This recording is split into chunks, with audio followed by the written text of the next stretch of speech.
Hello everyone, আশা করি আপনারা সবাই ভালো আছেন। আপনারা যারা অনেকেই অবৈধভাবে ইটভাটা চালাচ্ছেন, অর্থাৎ যাদের পরিবেশ অধিদপ্তরের লাইসেন্স নেই, এই অবস্থায় আপনারা ভাটা চালাচ্ছেন।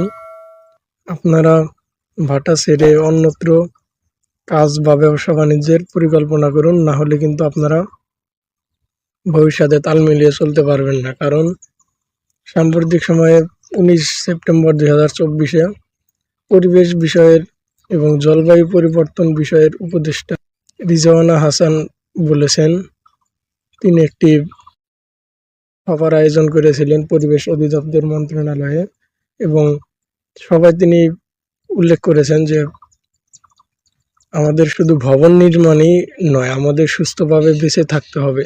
এর জন্য আমাদের পরিবেশটাকেও রক্ষা করতে হবে। এজন্য তিনি এই অবৈধ লাইসেন্সবিহীন প্রায় 3491টি ভাটা রয়েছে, এইসব ভাটা বন্ধ করার পরিকল্পনা গ্রহণ করেছেন। আপনারা ইতিমধ্যেই দেখেছেন যে অনেক ভাটায় দ্রুত অভিযান চলছে, এবং কি সেই ভাটায় টিওনো ম্যাজিস্ট্রেট গিয়ে সরাসরি একদম বন্ধ করে দিচ্ছে। তো আপনারা ভাবুন, এমনি এমনি একজন ম্যাজিস্ট্রেট প্রত্যেকটা ভাটায় যাবে কিনা। এখানে অবশ্যই বড় রাজনীতি রয়েছে। আপনারা দীর্ঘদিন থেকে ভাটা এভাবে চালাচ্ছেন, কিন্তু এর মধ্যে কোনোদিন এরকমভাবে ম্যাজিস্ট্রেট গিয়ে একদম ভাটা বন্ধ করেনি, কিন্তু এখন বর্তমানে হচ্ছে।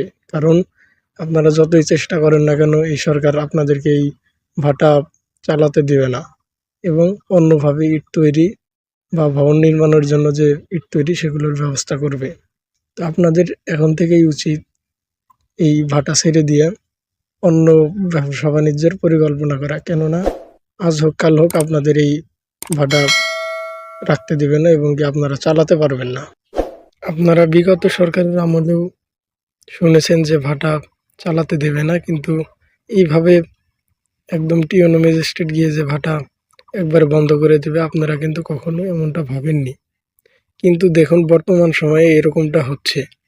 একদম টিওনো নিজে গিয়ে ভাটা ফায়ার সার্ভিসের দ্বারা পানি দিয়ে একদম আগুন নিভিয়ে বন্ধ করে দিচ্ছে। তো আপনারা এখান থেকে বুঝুন যে কি পরিমাণ তাদের প্রেশার ক্রিয়েট, বা উপর থেকে তাদের উপরে কি পরিমাণ চাপ আসলে তারা এরকমটা করতে পারে। বিশেষ করে পার্বত্য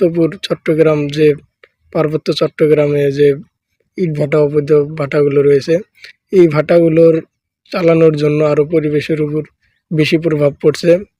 বিশেষ করে বনভূমি যে পাহাড়গুলো রয়েছে সেগুলো গাছপালা বন ধ্বংস করা হচ্ছে এবং মাটি নেওয়া হচ্ছে। ভাটায় প্রচুর পরিমাণ ক্ষতি হয়, এই জন্য বিশেষ করে এই ভাটাকে বন্ধ করা হচ্ছে। তো পার্বত্যপুরের এই অবৈধ ভাটাগুলোকে একদম বন্ধ করা হবে খুব দ্রুত। এছাড়াও মোটামুটি সারা বাংলাদেশেই খুব অভিযান চলছে, এবং কি কোনো কৈফিয়ত কোনো কিছু দিয়ে কাজ হচ্ছে না। তো এভাবেই সারা বাংলাদেশের ভাটা বন্ধ হবে, এবং কি যারা নিশ্চিন্তে রয়েছেন যে আমাদের ভাটার তো পরিবেশ অধিদপ্তরের লাইসেন্স আছে বা সব ধরনের লাইসেন্স আছে, আপনাদেরও খুশি হওয়ার কোনো কারণ নেই, অবকাশ নেই। কারণ আপনাদের ভাটাও আজ হোক কাল হোক আপনাদেরটাও বন্ধ করবে। লাইসেন্সবিহীন ভাটাগুলোকে বন্ধ করলে যখন অল্প কিছু বৈধ ভাটা থাকবে, তখন সেই অল্প কিছু ভাটাগুলোকেও এমনিতেই জোরপূর্বে বন্ধ করে দেওয়া হবে। এখন শুধুমাত্র লাইসেন্সের অজুহাত দিয়ে আপনাদের বেশিরভাগ ভাটাগুলোকে বন্ধ করা হচ্ছে। যারা ভাবতেছেন যে আমাদের টাকা আছে, আমরা প্রচুর পরিমাণ টাকা দিয়ে পরিবেশ অধিদপ্তরের লাইসেন্স তৈরি করব, এটা আপনাদের ভুল ধারণা। কারণ আপনারা এখন বর্তমান সময়ে যত টাকাই দেন না কেন, আপনারা পরিবেশ অধিদপ্তরের যে লাইসেন্স রয়েছে সেটা পাবেন না। কেননা পরিবেশ অধিদপ্তরে একদমই বন্ধ এই ভাটা সংক্রান্ত ইট ভাটার জন্য এই লাইসেন্স দেওয়া। আপনারা যত টাকাই দেন না কেন, আপনারা লাইসেন্স পাবেন না। যদি আপনাদেরকে আশ্বাস দিয়ে থাকে কোনো অফিসার যে আমরা আপনাকে লাইসেন্স দিব, এই জন্য যদি টাকা নিয়ে থাকে, আপনারা টাকা দিয়েন না ভাই।